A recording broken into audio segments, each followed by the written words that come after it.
우리 말씀 보겠습니다. 우리 오늘 말씀은 에스겔 13장 8절부터 16절에 있는 말씀으로 예쁘면 좋지만 예쁜 것이 좋은 것입니까? 예쁘면 좋지만 예쁜 것이 좋은 것입니까? 라는 제목으로 하나님의 말씀 증거하겠습니다. 여러분에게 예쁜 것이 좋냐 아니냐를 묻는다면 여러분은 뭐라 대답하시겠습니까? 예쁜 것이 좋으냐 아니냐. 저에게 묻는다면 저는 예쁜 것이 좋다 라고 당연히 대답하겠죠. 네, 좋다라고 대답할 것입니다. 아마 많은 분들이 예쁜 것 그리고 그에 따른 좋냐 아니냐를 묻는다면 예쁜 것이 좋다라고 할 것입니다. 혹시 아닌 분 계십니까? 나는 아니다. 우리는 예쁜 것을 좋아합니다. 그래서 내가 예쁘고 싶고 내가 뭔가 가질 수 있다면 예쁜 것을 선택합니다. 그런데 한켠에 이런 생각이 들어요. 나는 분명 예쁜 것이 좋은데 그래서 나도 예쁘게 살고 그 예쁨을 위한 노력도 하는데 그냥 꾸미기 전에 어떤 이미지, 어떤 포장이 있기 전에 나는 예쁜가? 여러분 예쁘십니까? 우리 모두에게 그 예쁨이 있기를 소망합니다. 포장을 해서도 예쁘지만 포장하지 않은 나의 어떠한 실제 모습에 있어서도 그 예쁨이 우리가 소망하는 그 예쁨이 우리에게 있기를 소망합니다. 자기 스스로를 한번 생각해 보십시오. 여러분은 내면까지도 예쁜 사람입니까? 여러분이 예쁘고 싶은 것처럼 그 생각처럼 그 안도 여러분 예쁘십니까? 우리가 한결 같을 수 있으면 참 좋겠습니다. 내가 원하는 외형이 있다면 나의 내형까지도 그와 같기를, 한결 같기를, 혹은 한결 같지 못할 수도 있겠죠. 한결 같지 못할 수도 있지만 그렇다면 그나마 그래도 같은 라인에는 있기를, 같은 줄에도, 같은 라인에라도 있으면 그래도 점차 더 하나가 될 테니까요. 예쁜 것, 우리는 그 예쁜 것을 위해서 정말 일치되게 잘 살아가면 좋지만 어떤 면에서는 모순되이 살고 있지는 않으십니까? 내 겉은 너무 예쁜 거예요. 그런데 내 속은 어떻습니까? 여기 있는 내가 분명 나지만 혹시 내가 아닌 것은 아닙니까? 여러분은 누구입니까? 여러분의 보여지는 지금과 그 보여지는 것 안에 있는 여러분 같으십니까? 주중에 어느 부부와 식사를 하게 되었습니다. 제가 그리 잘 아는 분들이 아닙니다. 그냥 얼굴 정도 아는 분들이에요. 그래도 좋은 마음으로 약속한 것이 있고 이런저런 이야기를 하며 식사를 했습니다. 제가 여자분에게 물었어요. 왜 결혼하셨어요? 왜 이렇게 물었냐면 결혼 전에 남자분이요 어떤 큰 결정을 했습니다. 그리고 그 남자분의 큰 결정은 당연히 이 여자분에게도 엄청난 큰 영향을 미치는 결정이었습니다. 그때 남자분의 그 결정을 했을 때 아직 결혼 전이니까 이 여자분이 결혼하지 않을 만도 했을 텐데 결혼을 했거든요. 그래서 그분에게 물었어요.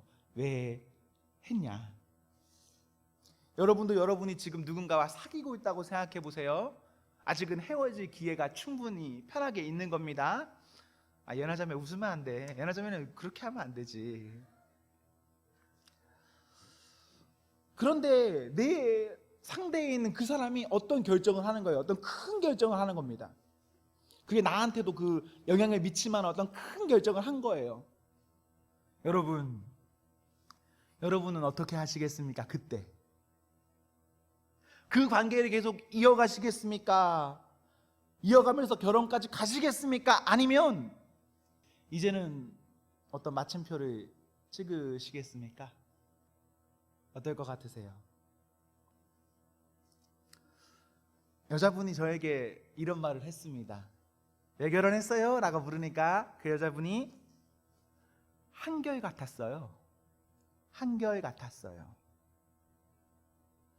제가 이 사람과 7년의 연애했는데 이 사람의 어떤 큰 결정이 있었지만 그동안 만나온 이 사람의 성품, 그 내면은 그 결정을 하기 전이나 지금이나 같았어요. 그래서 했어요. 이 말을 듣는데 참 좋게 느껴졌습니다. 이 말 하신 분 여러분도 아는 사람이에요. 그래서 참 좋았어요. 예쁘면 좋습니다. 예쁘고 싶죠. 그런데 그 예쁘다는 것이요, 보여지는 것만을 말하는 것이라면 이 부분에 대해서는 우리 생각해 볼 것이 아주 많습니다. 우리는 보여지는 것을 중요하게 여기지만 막상 생각해 보면, 진지하게 생각해 보면 정말 중요한 결정에 있어서는 어떻습니까? 보이는 것만을 가지고 판단합니까? 아니면 보여지지 않는 어떠한 것을 가지고도 생각을 합니까? 우리는 어떤 중대한 기로에 있을 때는 보여지는 것보다 보여지지 않는 것에 더 비중을 두고 그것을 선택합니다. 왜 그럴까요? 우리는 알거든요. 내가 내 스스로를 봐도 그동안 살아온 인생 경험을 통해서도 우리는 알아요. 보여지는 것과 보여지지 않는 것이 얼마나 큰 차이가 있고, 내가 살아보니까 그럴 때는 내면이더라, 이것을 우리는 다 압니다. 그렇기에 예쁘면 좋지만 예쁜 것이 좋지 않을 수 있고, 실제 예쁜 것은 예쁘게 보이지 않는 그것이 예쁠 수도 있습니다. 마치 마태복음 13장 44절에서 천국같이 밭에 감추인 보화 같이, 어쩌면 천국은 밭에 묻혀진 보화는 볼품 없어 보일 수도 있습니다. 그러나 그것이 실제에서는 예쁜 겁니다. 우리가 흔히 말하는 그것 말고 진짜 그 본질적인 의미에서는 예쁜 거예요. 사랑하는 성도 여러분, 우리 인생의 중요한 순간, 중요한 결정일수록 잘 할 수 있기를 소망합니다. 그래서 진짜 예쁜 그것이 내 이상처럼 잘 되어지기를 소망합니다. 또한 내가 진짜 예쁜 바로 그 사람이 되기를 소망합니다. 내가 결정하고 만나야 될 그것도 예뻐야 하지만 내가 진짜 예쁠 수 있다면 얼마나 좋겠습니까? 이 일을 위해서 보여지는 누군가의 가면에 속지 마십시오. 내 스스로의 나의 가면에도 속지 마십시오. 보여지는 그럴듯한 말, 보여지는 그럴듯한 이론, 보여지는 어떠한 그럴싸한 쇼에 여러분 속지 마십시오. 겉과 속은 같지 않습니다. 내 말이 내 마음과 반드시 일치하는 것은 아니지 않습니까? 우리 알잖아요. 그러니 그러한 어떠한 것들을 믿으면서, 의지하면서, 바라보면서 살아가지 말고, 물론 이렇게 앞에 있는 저 같은 사람을 보며 저를 믿으며 살아가지도 말고, 그저 우리는 예수님 믿으며 나가야 합니다. 우리가 어떻게 해야 본질을 추구할 수 있느냐? 예수님 믿음, 하나님 말씀이 내 기준됨, 나를 말씀 앞에서 계속해서 두셔야 합니다. 그 사람이 하나님 앞에서 보여지는 어떠한 아름다운 것에 속지 않고 보여지지 않는 것에 이르기까지 그 진짜 좋은 그것을 발견하여 기쁘게 살아낼 수 있습니다. 고린도후서 4장 16절에 우리가 우리를 말씀 앞에 둘 때 우리의 겉사람은요 후패해집니다. 낡아질 수 있어요. 하지만요 우리의 속사람은 어떻게 될까요? 새로워집니다. 사람이 시간이 가면 늙는 것, 연약해지는 것 어쩔 수 없는 거예요. 그럴 수밖에 없습니다. 하지만 나를 하나님 앞에 두십니까? 그 사람 새로워집니다. 예쁘면 좋지만 우리는 흔히 말하는 그 예쁜 것이 좋지 않을 수 있어요. 하지만 말씀 앞에 있다면 말씀은요 진정 나를 새롭게 하기 때문에 새롭게 함은 나를 예쁘게 합니다. 리프레시 해주는 거예요. 새롭게 함이.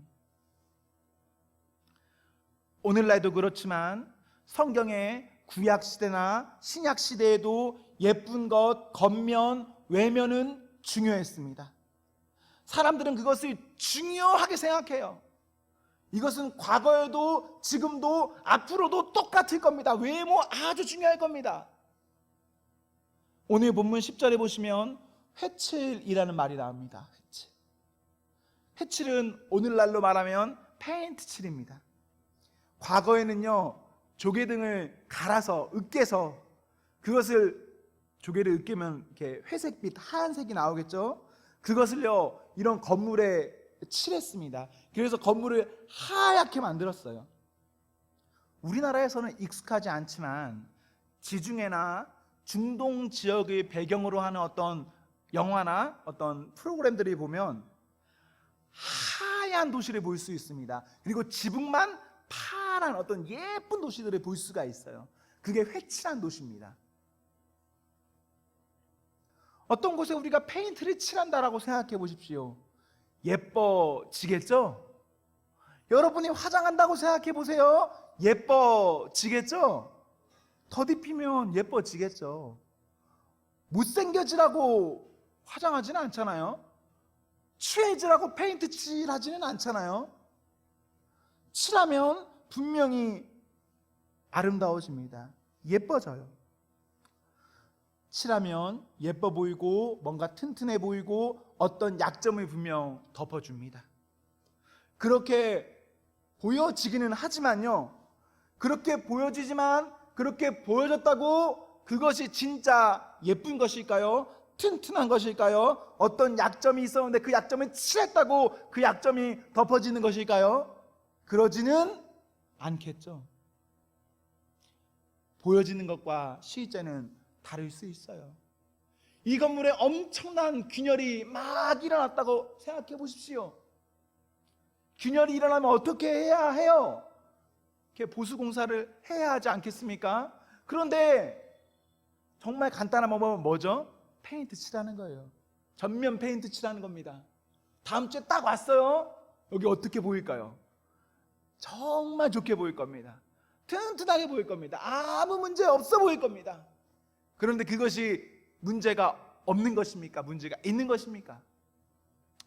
오히려 페인트 때문에 회칠한 것 때문에 문제를 덮어버려서 문제가 되게 만들어버립니다. 나중에 되면 오히려 눈에 보일 때가 훨씬 더 나은 거예요. 그것이 아프고 쓰리고 불편한 것일 수는 있지만 그냥 보이는 게 차라리 나아요. 오늘 본문은 그런 내용입니다. 보여지는 어떤 문제가 쫙 있는 겁니다. 불편하겠죠? 불편한 것을 아무도 불편하다 말하지 않아요. 그리고 불편하다는 소리를 듣고 싶지도 않아요. 그럼 어떻게 하면 될까요? 예쁘게 칠하는 겁니다. 조개를 으깨서 그 하얀색으로 이것을 막 반짝반짝하게 빛나게 하는 겁니다. 햇빛을 받으면 이것이 얼마나 예쁜 곳이 되겠습니까? 얼마나 깨끗한 순결한 곳이 되겠어요. 그런데 실제는 순결함과 실제는 반짝반짝한가? 실제는 그것이 튼튼한가? 그렇지가 않아요. 오늘 본문의 한 절 앞인 7절에 보시면 당시는 이런 시대였습니다. 하나님 말씀은 하나님 말씀이 아닌 시대, 하나님 말씀이 아닌 것은 하나님 말씀인 시대. 그런데 그러다가 그 회칠한 곳에, 포장한 곳에 폭우가 막 쏟아붓는 겁니다. 큰 우박이 그곳에 떨어지는 겁니다. 그럼 어떻게 될까요? 칠한 곳에 폭우가 쏟아지고 칠한 곳에 우박이 떨어지는 거예요. 어떻게 될까요? 그곳은 나만하지 않습니다. 실제가 없다면 겉이 아무리 찬란해도 그것은 아무것도 아닙니다. 그것은 진짜가 아니에요. 12절에 그때가 되면 사람들은 뭐라 말할까요? 칠했는데 폭우가 내리고 우박이 떨어진 거예요. 사람들이 뭐라고 말할까요? 계속해서 와, 예쁘구나, 튼튼하구나, 잘 되고 있구나, 하나님의 복이 이 자리에 있구나, 이곳은 축복의 땅이구나, 그럴 수가 있을까요? 사람들은 그렇게 말하지 못하고 오히려 그곳을 향해서 조롱하게 될 것입니다. 여기 회칠한 것이 어디 갔습니까? 여기 회칠하던 그 사람들이 어디에 있습니까? 라고 말하게 될 거예요. 문제는 우리의 어떤 예쁜 포장지가 뜯겨지는 그날이 있다고 생각해 보십시오. 15절에 포장지가 뜯겨지면요, 회칠한 것이 뜯겨지면요, 그 포장이 벗겨지는 것으로만 끝날까요? 아니요. 포장이 벗겨지는 것만으로 끝나지 않습니다. 그럼 그 포장을 한 사람들까지만 타격을 입을까요? 칠한 사람들까지만 타격을 입을까요? 그렇지 않아요. 정말 어떤 날이 된다고 생각했을 때 포장이 벗겨지면 그 포장이 훼손되고, 그 포장을 한 사람들이 훼손되고, 그리고 그 포장 안에 있는 그 내면의 것, 본품까지도 큰 타격, 완전한 타격을 입어버립니다. 여러분도 지금, 저도 여러분 앞에서 제 포장지가 벗겨지지 않았기 때문에 우리가 그냥 그나마 이렇게 서로 얼굴을 보면서 웃을 수 있는 거예요. 그런데 우리가 철저하게 우리의 외면이 싹 벗겨졌다고 생각해 보세요. 우리 어떻게 될까요?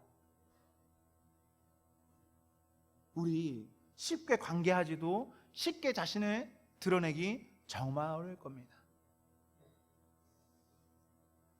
15절의 표현으로는 담이고 담에 칠한 페인트고 그 담, 벽, 성벽이 무너지면 모두는 망하게 됩니다.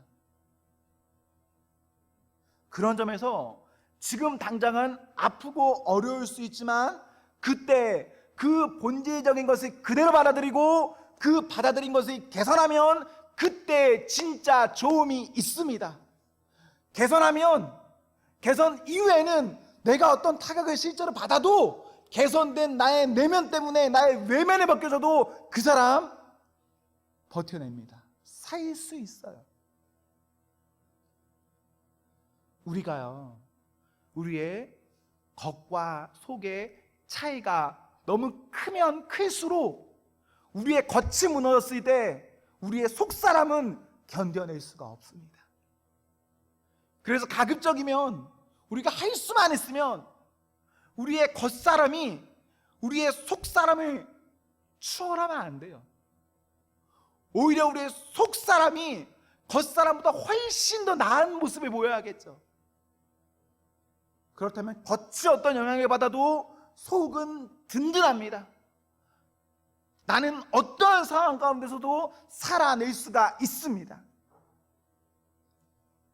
사랑하는 청년 여러분, 성도 여러분, 여러분의 속사람은 어떠십니까? 여러분의 신앙생활은 어떠십니까? 여러분의 관계는 또 어떠십니까? 여러분의 직장과 가정과 교회와 우리의 삶의 어떠한 터전에서 우리의 속사람은 어떠십니까? 우리의 속사람이 건강하기를 소망합니다. 우리의 속사람이 우리의 겉사람을 정말 아름답게 만드는 그 이치되는 한결같은 좋음이 있기를 소망합니다. 예쁘면 좋죠. 예쁘면 좋은데 가짜 예쁨은 예쁨이다라는 그런 사람이 되는 게 아니라 진짜 예쁘기 때문에 예쁜 사람이 우리가 되면 좋을 것 같습니다. 16절처럼 평강이 없는데 평강이 있다 말하는 포장이요 우리를 평강하게 하지 못해요. 평강은요 진짜 우리 하나님이 주시는 그것이 있어야 사람에게는 평강이 있습니다. 그러니 지금 당장에 어떤 안락함과 예쁨에 마음 뺏기지 말고 진짜 우리의 내면을 하나님 앞에서 잘 갖고 사셔야 합니다. 마태복음 23장 27절에서 우리 예수님께서는요 외식하는 사람들에게, 이중적인 사람들에게 이렇게 말씀하셨습니다. 회칠한 무덤 같은 자들이다 라고. 회칠한 무덤. 그러시면서 겉으로는 아름답게 보이나 그 안에는 죽은 사람들의 뼈와 모든 더러운 것이 가득하다 하십니다. 무덤에 회칠을 해요. 무덤이 깨끗할까요? 무덤이 더러울까요? 무덤은 더럽습니다. 무덤은 사람의 시체와 그의 유품들이 썩어가는 곳입니다. 그러나 그 썩어가는 곳을 사람들은 아름답게 칠합니다. 보기 좋게 칠해요. 보기 좋게 칠한다고 해서 죽음이 나와 함께할 수 없고 죽음이 내 친구가 될 수 없고 죽음과 내가 동반할 수도 없는 겁니다. 아무리 보기 좋게 칠해도. 겉으로 보이는 것이 전부가 아닙니다. 그리고 그것은 잠깐이지 영원하지 않습니다. 사도행전 23장 3절에서 사도 바울은 회칠한 담을 그럴듯한 포장한 그것을 하나님이 치신다 하십니다. 우리가 말로는요 뭘 못하겠습니까? 우리가 겉으로는 뭘 못하겠습니까? 제가 지금 이 앞에 서서는 뭘 못하겠습니까? 우리가 교회에서는 사실 뭘 못하겠습니까? 여기 앞에서 말하는 저 어쩌면 아무것도 아닙니다. 여러분이 지금 교회에서 있는 이 모습 어쩌면 아무것도 아닙니다. 이거 그냥 다 회칠한 것, 다 포장한 것, 그냥 아무것도 아닌 내 진짜 모습이 아닐 수도 있는 겁니다. 그런데 우리가 하나님 앞에서 내 진짜 모습이 이것이 아니라면 우리는 그것에 대한 책임이 있는 겁니다. 감사한 것은 우리에게는 아직 시간이 있습니다. 아직 하나님의 심판의 때는 찾아오지 않았습니다. 하나님 우리에게 아직 기회를 주셨습니다. 그러니 그 기회가 있을 때 우리 하나님 앞에서요, 우리 하나님 앞에서 우리의 속사람, 우리의 내면을 아름답게 간건케 하시고 그 내면이 그 외면에도 영향을 미쳐서 외면까지 아름답게 하는 그 사람이 우리가 되어야 합니다. 목회자만 잘해야 하겠습니까? 목자는요, 목원들은요, 성도는요. 성도 가운데 목회자 나오는 거 아시죠? 여러분이 잘해야 좋은 목회자 나오는 겁니다. 다시 좋은 목회자가 있어야 좋은 성도가 나오는 겁니다. 그러니 우리가 하나님 앞에서 우리의 속사람을 강건케 하여서 우리의 겉과 속의 일치와 한결같음을 이루어서 진짜 우리가 말하는 그 이상향으로 나아가는 그 사람이 옆에 있는 이 친구가 아니라 내가 될 수 있도록 여러분 마음에 품고 기도하며 살아가십시오. 예쁘면 좋지만 예쁜 것이 좋은 것입니까? 단순히 우리가 생각하는 예쁜 것이 그것이라면 그것은 결코 좋지 않습니다. 그러나 우리가 하나님 앞에 있어서 말씀이 나를 주장하시고 내가 그 말씀 안에서 새로움을 입어서 우리가 살아가기만 한다면 그 예쁨은 세상은 몰라주고 그리고 세상 안에서 어떤 빛을 발하지는 못한다 하더라도 우리 하나님 주시는 은혜로 인하여서 그 은혜 때문에 우리는 하나님 앞에서 예쁘다 칭함받고, 예쁘다 칭함받는 그 사람은 결국에는 아름답게 잘 살게 됩니다. 우리 사람이 주는 복과 인정과 사랑이 아니라 우리 하나님께서 주시는 복과 인정과 사랑 안에서 진정 예쁜 그 성도가 내가 되기를 기원합니다. 아멘.